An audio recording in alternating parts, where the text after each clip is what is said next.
Kejadian ini terjadi ketika saya pulang dari sekolah. Oh iya, sepupu saya itu bernama Lisa dan tak lama saya tertidur, terdengar suara ringtone dan mendengarkan suara telepon tersebut.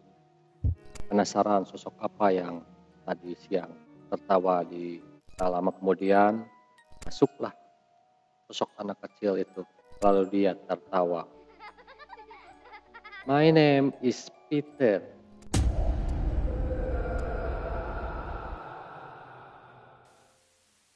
Kembali lagi di Apropos Curik. Bagaimana malam minggu kalian? Malam tahun baru merenya ieu teh. Sudah ada persiapan belum? Dalam video ini tidak akan membahas tentang reaction jurik. Jurik naoge ke malam tahun baruan meureun. Saya akan membacakan komentar-komentar dari 10 video kemarin yang sudah tayang. Ini ada yang sedikit mau menanyakan nih. Dari siapa ini? Nggak ada namanya nih. Selama bikin video reaction, pernah nggak ketemu kejadian-kejadian yang aneh? Kejadian yang aneh, nggak ada sih sebenarnya mah. Lalu ini dari caranya jelas sih mah. Pernah nggak ada pengalaman pribadi melihat hantu? Pengalaman pribadi sih sebenarnya belum pernah.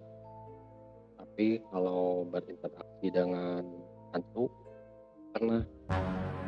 Ceritain nggak? Oke tuh, saya akan ceritain ya.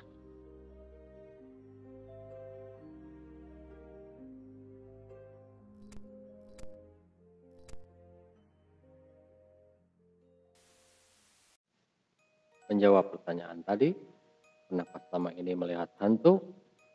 Belum pernah, tapi berkomunikasi langsung dengan media seseorang pernah.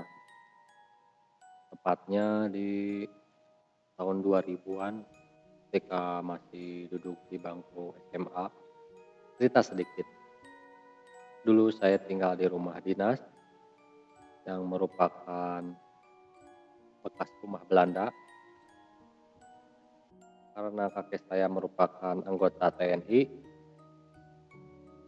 dan kakek saya tinggal di rumah itu dari tahun 50-an di tengah kota Bandung. Kejadian ini terjadi ketika saya pulang dari sekolah. Biasa kalau gak nongkrong-nongkrong, saya suka langsung pulang. Pada hari itu, entah kenapa, rasa ngantuk berat.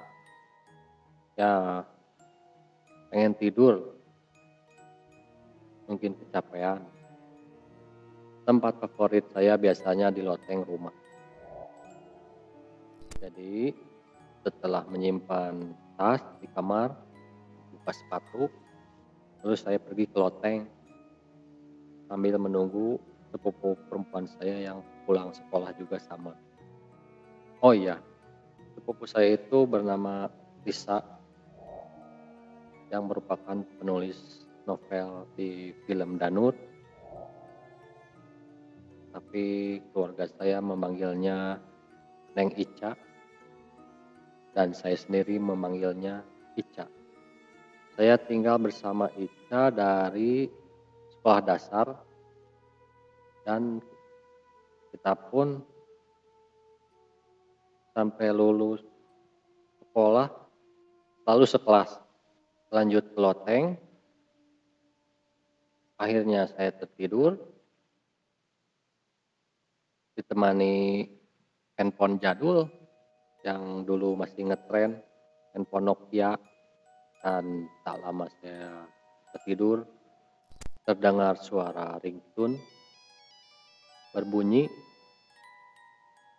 tinunini tinunini tinunini. Seperti itu bunyinya. Sambil sedikit membuka mata melihat siapa yang menelpon dan membaca tulisan di HP, Angki calling. Sontak saya bangun dan terdiam sambil melihat nama panggil di handphone tersebut. Lalu saya bertanya-tanya dalam hati, ini kan HP saya, kenapa panggilannya nama saya? Lalu saya memberanikan diri untuk menekan tombol yes dan mendengarkan suara telepon tersebut. Dan alangkah kagetnya, terdengar suara anak kecil yang tertawa seperti menertawakan ketakutan saya. Lalu suara tersebut tiba-tiba menghilang dan saya pun bergegas turun dari loteng rumah. Lalu malamnya saya cerita ke sepupu saya, penasaran sosok apa yang tadi siang tertawa di handphone. Dan mungkin saudara saya sudah tahu, karena saudara saya mempunyai kelebihan. Dia boleh dibilang memiliki indera keenam. Lalu saya berkata pada saudara saya, Cak, kurang nyambet ya. Tadi siang, anu ngaheureyan. Itu bahasa saya pada waktu itu. Nyambet, kemasukan makhluk lewat media. Ya medianya ya saudara saya itu. Tak lama kemudian masuklah sosok anak kecil itu ke dalam tubuh saudara saya. Di situ saya sempat terdiam dan memberanikan diri untuk bertanya, siapa nama kamu yang ada di badan saudara saya ini? Lalu dia tertawa. My name is Peter. Sontak saya pun kaget. Suara saudara saya, perempuan saya, berubah menjadi suara anak kecil yang belum pasti bahasa Indonesia.